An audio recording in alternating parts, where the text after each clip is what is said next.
Hey guys, what's up? This is Koganinja, and in this video today I'm going to be talking to you about the XYZ axis and why it is so important to us as precision shooters or dice controlled shooters. Okay, what you need to understand is the XYZ axis is so important because when you are a controlled shooter, if you do not know how your dice are behaving and how they're reacting when they hit the craps table, bounce off the back wall, come back to the craps table and die and come to rest, if you don't know what's happening, you have no control over your dice, okay?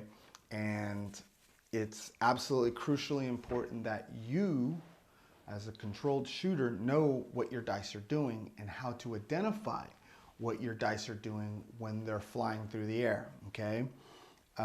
You have to understand that you cannot beat the game of craps without a controlled shot, okay? And by knowing a controlled shot, you have to know, to be able to do the controlled shot properly and to understand what it's doing, you have to know the XYZ of it, okay? You need to understand that you have to understand that craps is it's a loser's game. It's a losing man's game, okay? Throughout all the research that I've been doing, I actually have a good friendship with a friend of mine, and we got to talking about one day about gambling, and I had no idea that, like, he kept his gambling life kind of hidden. He never brought it up, but come to find out that in 2004 he lost over $1 million playing craps. And the first thing I asked him was, were you using a controlled shot? And he said no. Okay, so that should tell you right there how important it is that you, as a potential controlled shooter, must know the X and the Y and Z axis and understand how to see it and to identify it and to know what your dice are doing. If you're not doing that, if you can't do that, you're hurting yourself. Okay, it's very, very important that you do this. Okay, so this is what this video is going to be about. I'm going to go over the basics of the XYZ axis, and then you're going to be able to identify what your dice are doing and how they're behaving. Okay, so this is what this video is about, and I hope you enjoy it. Okay, so let's get started. Here's the first axis, and we're going to talk. It's the x-axis. This is the axis that runs. Now it runs up and down. Okay, now let's just imagine for a second that there's an imaginary line coming through the sky, down through the dice, through the table, down into the earth. Okay, and you are the back wall. Okay, you're the back wall. All right, so if I pick this dice up and I put it in my fingers like this, okay, my finger here, my thumb here is going to represent that line, okay, that line that's going through the die. Okay, now let's imagine for a second that there's a hub, okay, right there inside the die, kind of like a hub that you would see on a bicycle. Okay, if it's locked into this position, the only way that this dice can rotate is left and right. Okay, it's the only way that it can move. All right, it can't go any other way. That is the x-axis. Okay, the x-axis is the axis that is used if you're doing what is known as the whip shot. The whip shot is a shot that dice cheaters will use, okay, and it's extremely illegal. It's highly illegal. It's a felony. You can get thrown into jail for it, so don't even attempt it. We're not cheaters. We're advantage players, okay? So the whip shot, give you an example of what it is the cheater would set a number that he wants the die to be on. For instance, let's just say the 4, and what he'll do is he'll throw that die across the table, and the die will be whip shotting across the table to the back wall like that, all the way from the back of the table, from the front where he's standing all the way to the back of the table, it'll stay on that axis, the x-axis, and the die will never tumble. Okay, that's what dice cheaters do the whip shot. They use the x-axis. Okay, now for us as controlled shooters, you're going to see this a lot. Okay, you'll see that when the dice, and you're the back wall, okay, you'll see that the dice, when they're in the air, you'll see the dice doing this a lot. Okay, they'll be in the air, they'll hit the floor, they'll hit the back wall, and because of the pyramids, they'll hit the pyramids and they'll spring out like this. And they'll go flying into the air, and then they'll come to rest. Poof. Okay, when they hit that and they're horizontally spinning like that, left to right or right to left, that means those dice are flying on the x-axis. Okay, and when they come to rest, then there you go. And whatever number comes up, whatever number comes up. Okay, so that's the x-axis. Okay, now the y-axis. The y-axis is, imagine again, you're the back wall.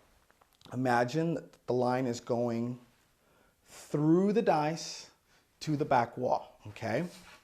All the way across the table from one wall to the other wall through the dice, okay? And in this case, you're the back wall, okay? Now, I'm going to use my fingers again to represent that line, okay? Imagine again that there's an axle embedded in this die, okay? The only way, when this die is on the y-axis, the only way that it can turn is over on itself, okay? And when that happens, it'll expose the 1 and the 6, okay? It'll expose the 6, it'll expose the 3, the 1, the 4, back to the 6, or okay, in either direction, okay?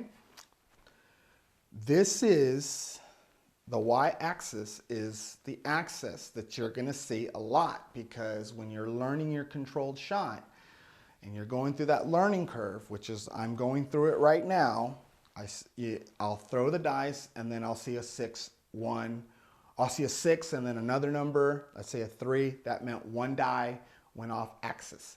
If it's a 6 or a 1, that die went off axis, okay? So if you see a 1 and a 6, then both dice went off axis, and that's not good, okay? In other words, it tumbled onto the y-axis, okay? So it's this, all right? And that is what's so crucially important. Now, here's another note that I need to mention, all right? All right. When you are throwing, okay, you're throwing the dice, and you're using a dice set such as the hardway set or the all 7 set. Those are what I call axis-specific dice sets, okay? What that means is that if you throw, for those sets to properly work, they must stay on axis, okay? And if you see a 6 or a 1, guess what? You're falling off of axis, okay? So now let's say you throw the dice, okay, and they tumble, and you end up with the 4, 3, okay, or a 3, 4.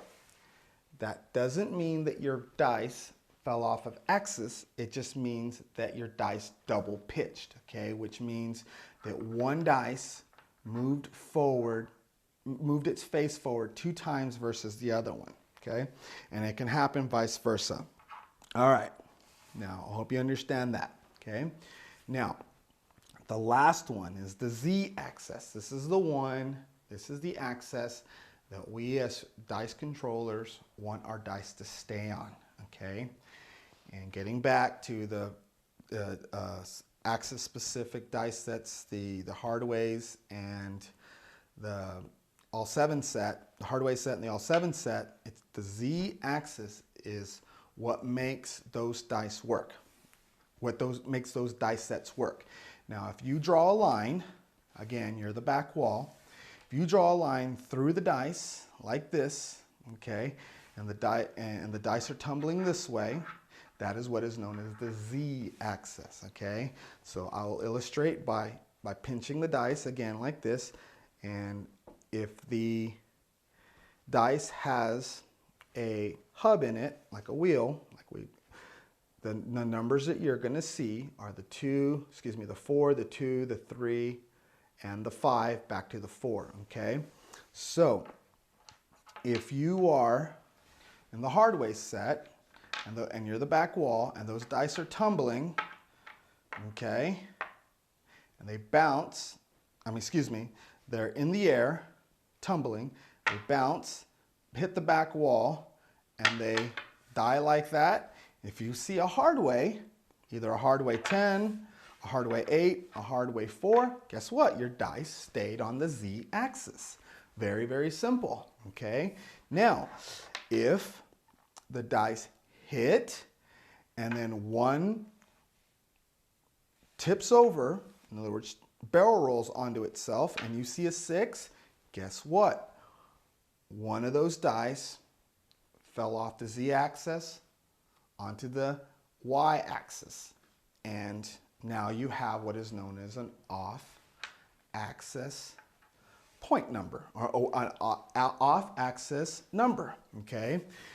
Now, if you're throwing with the hard way set, okay, if you're throwing with the hard way set, and you're hitting all kinds of numbers, and it's not the 7, but you're seeing a 1 in there. In one throw, you might have a 1. In one throw, you might have a 6. You might have in this case, a 4-6, or you might have a 1-3. That just means that one of those dice went off an axis, and you're hitting off-axis numbers. Okay, that's all that means, and that's good. Okay. As long as you're not hitting a 7, you're good. You need to be hitting numbers. That's the most important. So that's the good thing there. Okay, and that's basically it. Okay, just understand that you need to know those. So go back, watch this video. If you have any questions, comment. I'll write back. And what I'm going to do is I'm going to make a complimentary video that goes with this video, and what's going to happen is I'm going to be throwing into my dice rig, and you're going to be able, and what I'm going to do is when the dice land into the dice rig, and however they fall, okay, I'm going to tell you, okay, one dice fell off of axis, one dice is still on axis, or both of them fell off of axis, so you'll understand what that means, and then you'll be able to see what it is. So when you start practicing, you'll be able to identify it, okay? So there you go. That's the XYZ axis. Hope you enjoyed this video. Stay tuned. I got a lot more stuff planned. So yeah. All right, I'm out. This is Koganinja. Have a good one, and we'll talk to you soon. Bye.